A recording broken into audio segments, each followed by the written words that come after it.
October 17, 1991. The air in Harlan County, Kentucky hung thick and heavy, saturated with the scent of damp earth and decaying leaves. A persistent, mournful howl of a lone hound echoed through the hollow, cutting through the oppressive silence. Sarah Jenkins, a seasoned social worker with the Kentucky Department for Community-Based Services, navigated her worn Ford pickup down a barely there dirt track, the tires spitting mud. Rain, more of a persistent drizzle than a downpour, slicked the already treacherous path, mirroring the cold dread settling in her gut. She'd received an anonymous tip, vague but unsettling, about children in dire straits deep within the Vance Hollow, a place known for its deep-rooted isolation and distrust of outsiders.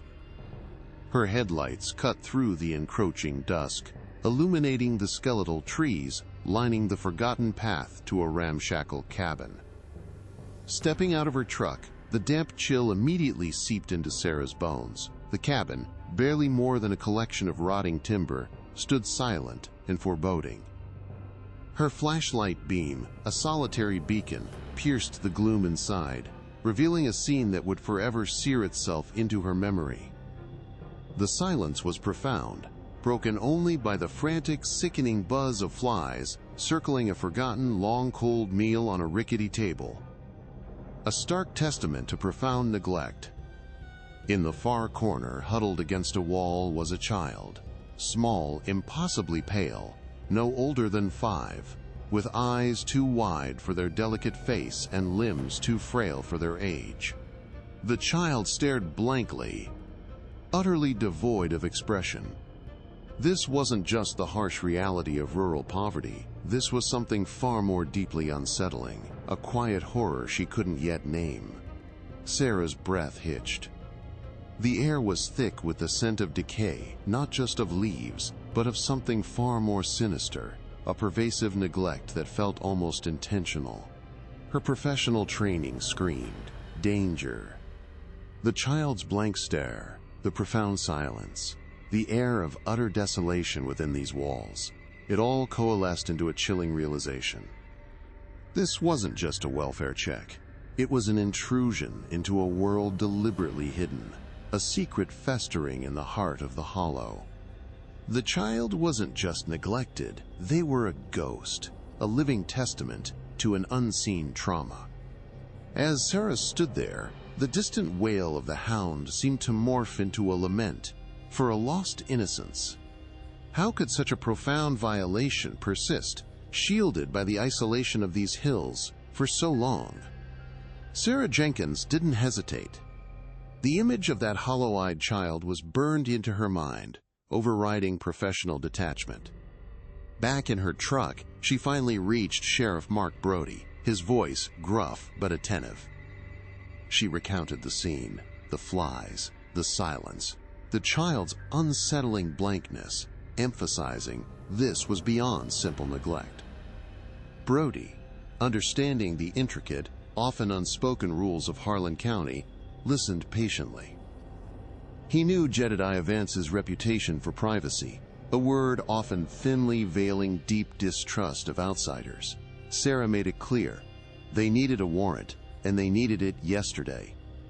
This wasn't just a welfare check. It was active, undeniable endangerment, a direct violation of Kentucky statute. The children couldn't wait. The notoriously slow wheels of justice had to turn faster.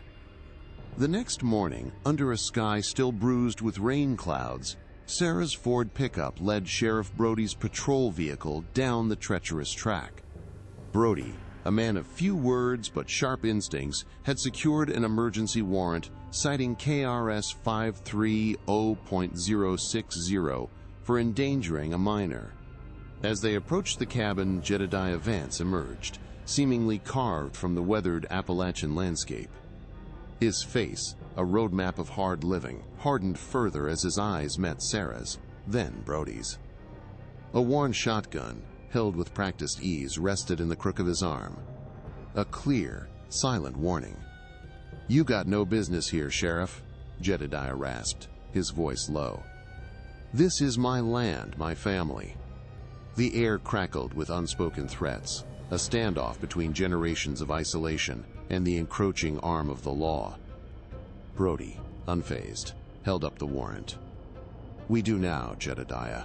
We're here for the children." With the warrant presented, Jedediah's defiance faltered, replaced by simmering resentment. Brody and Sarah pushed past him into the cabin, the stench of neglect hitting them harder. The gloom inside amplified the squalor: grimy surfaces, thin, stained blankets, and a pervasive chill. Then they saw them, 3 more children, huddled together like frightened animals in a corner, their eyes wide and vacant, mirroring the first child Sarah found. These were Billy, Susie, and a toddler, all impossibly small, their limbs spindly, their faces bearing subtle, unsettling asymmetries. It was more than malnourishment. It was a physical manifestation of profound deprivation. Sarah's heart ached with a cold, professional fury. Under the warrant's authority and Jedediah's grudging compliance, the children were carefully, gently removed from the only home they had known, their small bodies trembling. The children were immediately transported to the county hospital, a stark contrast to the Hollow's isolation. Dr. Anya Sharma, a sharp pediatrician new to Harlan, examined them with a growing sense of alarm. While severe malnutrition and developmental delays were immediately evident, it was the peculiar physical abnormalities that truly disturbed her. Subtle facial dysmorphia, unusually small craniums, and an overall fragility that defied simple neglect. She ordered comprehensive blood tests and genetic screenings, a standard procedure for severe cases, but in this instance, driven by an unsettling intuition. Sarah watched, a knot of dread tightening in her stomach. This wasn't just a case of poverty-stricken neglect. The children's silence, their almost identical vacant stares, and these physical irregularities whispered of a deeper, more insidious horror, a secret festering within the Vance Hollow that was now, finally, about to unravel. Dr. Anya Sharma's initial findings sent a ripple of dread far beyond the county hospital walls. The children's severe malnutrition and developmental delays were just the surface. What truly alarmed her were the consistent, subtle facial dysmorphia, the unnaturally small craniums, and the pervasive skeletal fragility, markers that suggested something far more systematic than simple neglect. Her immediate call to the Kentucky State Police, specifically their Child Sexual Abuse and Exploitation Unit, underscored the gravity. This wasn't just a local welfare case anymore. It had become a complex medical and criminal investigation, hinting at generations of hidden abuse within the Vance lineage. The medical team began the delicate process of comprehensive genetic testing, knowing these results would be crucial evidence. Within hours, a team from the Kentucky State Police, led by Detective Sergeant Laura Hayes, descended upon the Vance Hollow. The ramshackle cabin, now secured, became a meticulous crime scene. Forensics specialists, their faces grim, carefully cataloged every detail: the pervasive stench of decay, the layers of grime, the meager, stained bedding. They collected samples, photographed the squalor, and searched for any physical evidence that could corroborate Dr. Sharma's unsettling medical observations.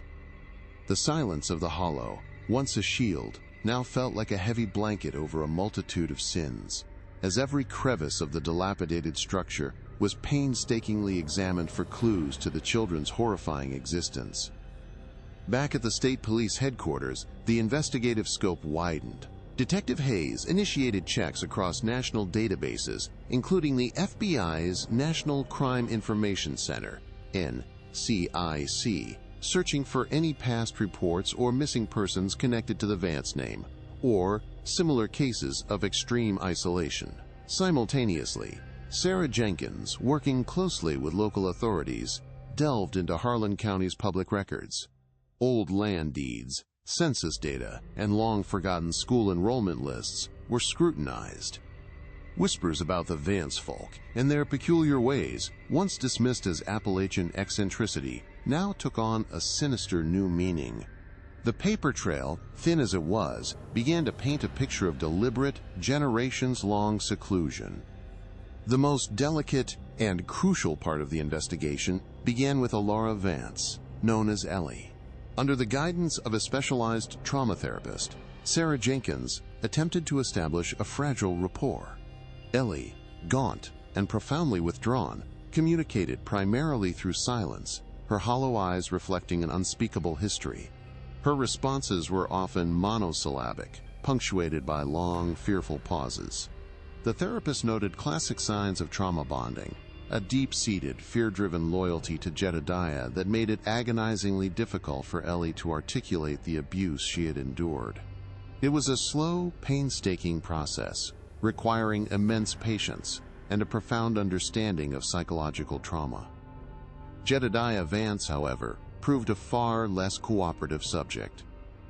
Interrogated by Sheriff Brody and Detective Hayes, he remained defiant, his weathered face a mask of simmering resentment. He vehemently denied any wrongdoing, framing his actions as merely protecting his family's privacy from the corrupting influence of the outside world, a twisted rationale for his absolute control. His statements were steeped in the insular logic of the hollow, a complete rejection of societal norms. Meanwhile, as news of the children's removal spread like wildfire through the tight-knit county, the long-dormant whispers about the Vance folk resurfaced, now tinged with a chilling confirmation of long-held, unspoken fears within the community. The unique nature of the Vance case presented immediate, unforeseen challenges within the conventional legal framework. The prosecutor's office, eager to build a robust case against Jedediah Vance, initially sought to charge him with multiple counts of incest under KRS 530.070, given the genetic evidence confirming his role as both father and grandfather to the children. However, the complexity of proving generations of such a deeply hidden crime, coupled with Ellie Vance's profound trauma-induced silence, quickly became a formidable barrier. The Appalachian isolation, which had shielded Jedediah for decades, now subtly complicated the legal process, as the existing statutes were not explicitly designed for cases of such extreme, long-term, and multi-generational familial abuse, particularly when direct, coherent testimony from the primary adult victim was elusive. This created a significant procedural bottleneck, testing the resolve of the entire investigative team. During a preliminary hearing, Judge Wallace Thorne, a seasoned but traditional jurist from Frankfurt, expressed significant reservations regarding the incest charges. He cited the lack of direct, coherent testimony from Ellie Vance and the unprecedented nature of prosecuting multi-generational incest based primarily on genetic evidence and circumstantial squalor. While the medical findings are disturbing, counsel, Judge Thorne stated, his voice firm, "We require more than scientific theory for a conviction of this magnitude. We need clear, admissible testimony connecting these crimes across generations. The children, by all accounts, are not capable." Ms. Vance remains unwilling or unable to speak definitively. His reluctance highlighted the legal system's struggle to adapt to a crime so far outside its usual parameters, suggesting a need for more direct corroboration, a standard nearly impossible to meet given the victim's conditions. The judge's stance was a sobering blow, particularly for Sarah Jenkins and Detective Hayes, who had poured countless hours into building the case. It underscored the formidable task of untangling decades of hidden abuse. Rather than being deterred, the investigative team regrouped, recognizing the need for a strategic pivot. While the pursuit of direct incest charges would continue, albeit slowly, they decided to prioritize the charges of endangering the welfare of a minor, KRS 530.060, and severe child abuse. These charges, while carrying lesser penalties than incest, were more straightforward to prove with the existing medical reports, forensic evidence from the cabin, and the children's undeniable physical state. This tactical shift aimed to ensure Jedediah Vance remained in custody and faced immediate justice, buying precious time to coax Ellie Vance towards a breakthrough testimony. The Kentucky State Police, now fully invested, expanded their forensic sweep far beyond the confines of the dilapidated cabin. Detective Hayes authorized the deployment of a specialized team equipped with ground-penetrating radar and emerging technology in 1991 to survey the entire Vance property. They were looking for anomalies in the soil, disturbed earth, or any hidden structures that might explain the pervasive, unsettling scent of decay Sarah had first noted, a smell that lingered despite the children's removal. The goal was to uncover any long-buried secrets, any physical evidence that could corroborate the grim hypothesis taking shape that the horrors within the cabin were not isolated incidents but part of a deeper systemic pattern spanning generations. Every acre of the secluded hollow, once a shield, was now systematically scrutinized, yielding subtle but significant disturbances in the ancient Appalachian earth. Meanwhile, Dr. Anya Sharma's initial genetic findings proved to be just the tip of a chilling iceberg. The comprehensive genetic screenings returned results that stunned even the most seasoned medical professionals. Beyond confirming Jedediah Vance as both father and grandfather, the advanced for 1991 chromosomal analysis revealed specific, rare genetic markers consistent with extreme, multi-generational inbreeding. These markers correlated precisely with the children's profound developmental delays, skeletal fragility, and the subtle facial dysmorphia Dr. Sharma had initially observed. It wasn't merely a case of multiple incestuous acts. It was a clear, undeniable pattern of a family tree so tightly constricted it was collapsing in on itself, a living testament to decades, perhaps even centuries, of isolated, unchecked genetic isolation. The medical team's report became the unassailable scientific backbone of the prosecution's case. The investigative team also began to meticulously trace Jedediah Vance's minimal, yet crucial, external contacts. Even in his self-imposed isolation, he occasionally ventured into the nearest small town for supplies, or to sell small amounts of timber or produce. Detective Hayes's team obtained records from the few general stores and feed mills that served the hollow, looking for patterns of purchases or unusual transactions. They also secured what few landline phone records existed for the area, attempting to identify any consistent contacts Jedediah might have maintained. The hope was to uncover individuals who, knowingly or unknowingly, might have facilitated his isolation, or, more critically, those who might have witnessed suspicious behavior but remained silent, upholding the unspoken code of the hollow. Every faded receipt and cryptic phone number was a potential thread in the complex tapestry of Jedediah's hidden life. Breaking the long-standing silence of the hollow proved to be an immense challenge. Sheriff Brody, using his deep-rooted knowledge of the county, began a delicate process of interviewing distant Vance relatives and reclusive neighbors who lived on the fringes of the hollow. These were individuals who had seen the Vance family from afar, heard the whispers, but had always turned a blind eye. The investigators faced a wall of fear and ingrained distrust of outsiders, a generational reluctance to speak ill of one's own, no matter how disturbing the truth. Yet, slowly, painstakingly small fragments of information emerged, anecdotes of the Vance children rarely being seen, of Jedediah's fierce possessiveness, and of an almost superstitious dread of interfering with the Vance folk. These anecdotal accounts, though not direct evidence, painted a clearer picture of the pervasive fear and complicity of silence that had allowed the abuse to fester for so long. Concurrently, the specialized trauma therapist continued her painstaking work with Ellie Vance, supported by Sarah Jenkins. Recognizing the profound psychological barriers, they employed advanced, for the time, techniques in forensic psychology to interpret Ellie's fragmented memories and nonverbal cues. They focused on identifying patterns in her seemingly random utterances, the subtle shifts in her body language, and even the moments of complete silence, which often spoke volumes. The goal was to construct a psychological profile and a coherent, albeit non-linear, narrative of her experiences, even if she couldn't articulate them directly. This meticulous process was crucial as it sought to provide the clear, admissible testimony Judge Thorne had demanded, transforming Ellie's deep-seated trauma into a form of truth the legal system could recognize and act upon, a testament to the immense challenges of prosecuting hidden, multi-generational abuse.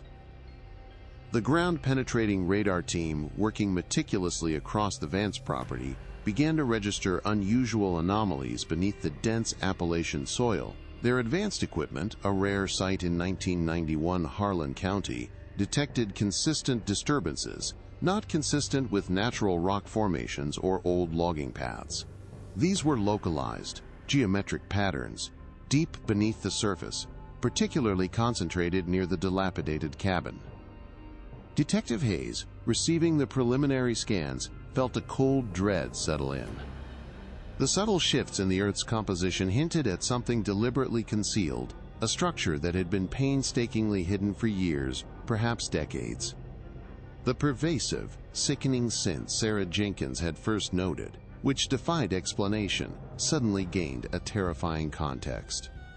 This wasn't just a random patch of disturbed ground. It was a deliberate secret, buried deep within the hollow. Under Detective Hayes's direct orders, a small, specialized team began a cautious excavation at the most promising anomaly site. The work was slow, painstaking, through layers of compacted earth and tangled roots, but the effort yielded a chilling discovery. Buried just a few feet down, cleverly camouflaged with brush and loose soil, they unearthed a crude, unventilated subterranean chamber. It wasn't a root cellar for preserves. Its dimensions were too small, too claustrophobic. The air that escaped was stale and heavy, carrying the unmistakable metallic tang of decay and something else, a pervasive, cloying sweetness, almost sickly. The walls were rough-hewn, crudely shored up with rotten timber, and a single rusted chain was affixed to one wall, hanging ominously in the dank darkness. The discovery of the hidden chamber, a grim earthen tomb, was the crucial physical evidence the prosecution desperately needed. It provided a horrifying tangible link to the children's profound deprivation and the systematic nature of Jedediah's control. This wasn't just neglect, it was calculated confinement. The forensic team meticulously processed the space, collecting soil samples, fibers, and documenting the chilling details of its construction. This finding, combined with Dr. Sharma's irrefutable genetic proof of multi-generational inbreeding, began to dismantle Judge Thorne's initial reservations. The chamber spoke volumes where Ellie Vance could not, presenting a silent yet damning testimony to the unspeakable acts committed in the isolated heart of the Vance Hollow. The case against Jedediah Vance had just taken a far more sinister turn. The revelation of the hidden chamber, coupled with Dr. Sharma's irrefutable genetic test results, detonated like a bombshell across Kentucky and the nation. News vans, bearing the logos of networks from Louisville to New York, descended upon Harlan County, their satellite dishes stark against the Appalachian sky. The Vance Hollow, once a bastion of impenetrable secrecy, was now a focal point of morbid national fascination. Local residents, accustomed to their quiet lives, found themselves besieged by reporters, their faces a mix of shock, denial, and a deep-seated shame. The story of generations of inbreeding and abuse, unearthed from the very soil of their community, ignited a firestorm of outrage and disbelief, putting immense pressure on law enforcement and the courts to deliver swift justice. Outrage surged from Appalachia to the state capitol. Fueled by the graphic details leaking from the ongoing investigation, calls for justice became a deafening chorus, amplified by national media. Protests erupted outside the Harlan County Courthouse, with citizens holding signs demanding, quote, "Justice for the Vance children" and "No more silence in the hollow." The community, long bound by an unspoken code of non-interference, was now forced to confront its own complicity in the decades of silence that had allowed such horrors to fester. Sheriff Brody and Sarah Jenkins, once viewed with suspicion by some locals, now found themselves under the intense scrutiny of a public demanding answers and accountability, their every move watched and dissected. Jedediah Vance, however, remained defiantly unrepentant in the face of the burgeoning public outcry. His court-appointed legal team, overwhelmed by the sheer volume of evidence and the media frenzy, struggled to control the narrative. They attempted to discredit the genetic findings, painting Jedediah as a victim of an overzealous state and a sensationalist media, twisting his traditional Appalachian privacy into something sinister. But his weathered face, hardened by years of isolation and twisted self-justification, betrayed no remorse. Security around the courthouse tightened significantly, with deputies bracing for potential confrontations or even threats as the emotional temperature of the county reached a boiling point. The isolated hollow now breached by the relentless glare of public scrutiny.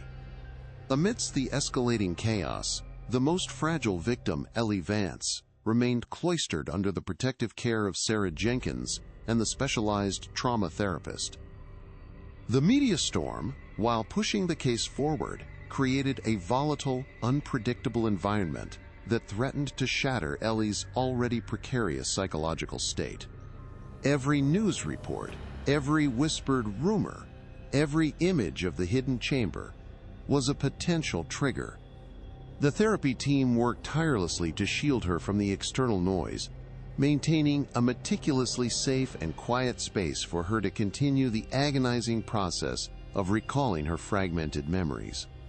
Sarah Jenkins reinforced her commitment to Ellie's well-being, knowing that her testimony, however fragmented, remained crucial yet agonizingly precarious amidst the heightened tension. The Harlan County Courthouse had transformed into an unlikely epicenter, teeming with national media and a public ravenous for justice. Every seat in the gallery was filled, a tangible tension hanging thick in the air as Jedediah Vance, his weathered face, a hardened mask of defiance, was led into the courtroom. He scanned the packed rows, his eyes betraying no flicker of emotion, appearing as a man utterly convinced of his own twisted righteousness.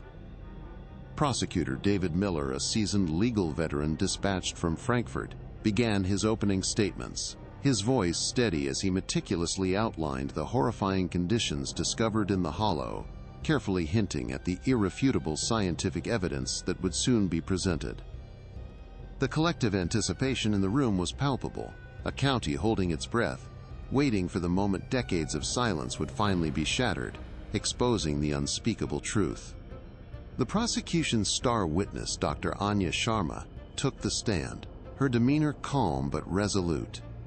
With the aid of projected visuals, stark clinical diagrams of genetic markers and family trees, she meticulously detailed the results of the comprehensive screenings. The cold scientific facts laid bare the full horror, undeniable proof that Jedediah Vance was not only the father, but also the grandfather to the children, a chilling testament to generations of extreme inbreeding. Gasps rippled through the gallery as the implications sank in. On the defense table, Jedediah's hardened facade finally cracked, a flicker of something akin to rage, or perhaps a fleeting, guttural fear flashing across his eyes, the first genuine emotion he had shown. The scientific truth was unassailable, a bombshell that resonated profoundly throughout the hushed courtroom. Then came the agonizingly brief yet profoundly impactful testimony of Ellie Vance. Escorted by Sarah Jenkins and her trauma therapist, Ellie appeared frail, almost spectral, her hollow eyes avoiding the gaze of the court. Her words, delivered in a near whisper, were fragmented, disjointed, yet they painted a heartbreaking picture of a life lived in suffocating darkness.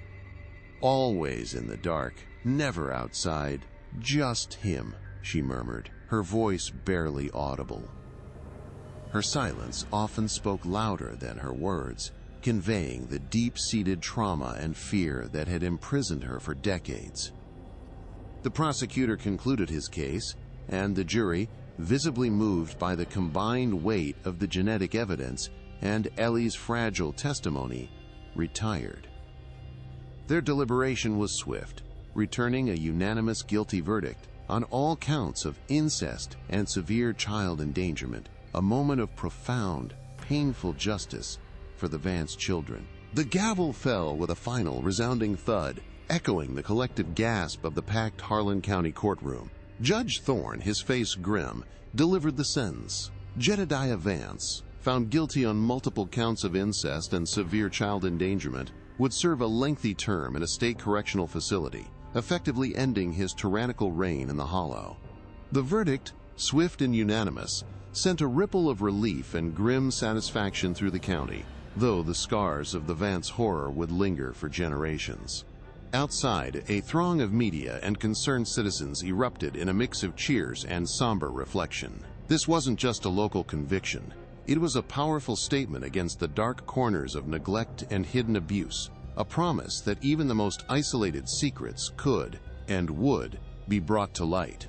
The impenetrable wall of silence, so long a shield for Jedediah, had finally crumbled under the weight of undeniable truth and relentless justice. Ellie Vance, now officially a ward of the state, was transferred to a specialized, trauma-informed care facility, beginning an agonizingly long journey toward healing. Her path was fraught with immense psychological challenges, but under the guidance of dedicated therapists, there was a fragile hope for recovery and, perhaps one day, a life free from the shadows of the Hollow. The Vance children, too, were placed in specialized foster care, their unique physical and developmental needs requiring intensive, long-term support.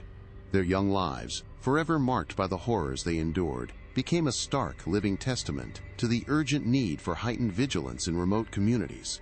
The case ignited a national conversation, forcing Appalachia and the nation to confront the uncomfortable realities of extreme isolation, poverty, and the often unseen vulnerabilities of children living beyond the reach of conventional oversight, challenging long-held stereotypes and demanding systemic change. The Vance Hollow case remains a chilling testament to how extreme isolation can fester into unspeakable horrors, turning a family into a self-contained, destructive world. It underscored the immense, often thankless work of social services and law enforcement in penetrating communities, where distrust of outsiders runs generations deep.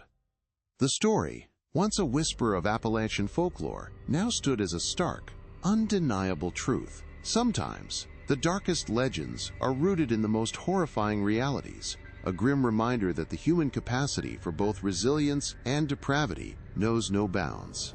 If you found this deep dive into the Vance Hollow secret as impactful as we did, make sure to like this video, subscribe to our channel for more true crime investigations, and watch our next case. It uncovers another unsettling hidden truth from rural America.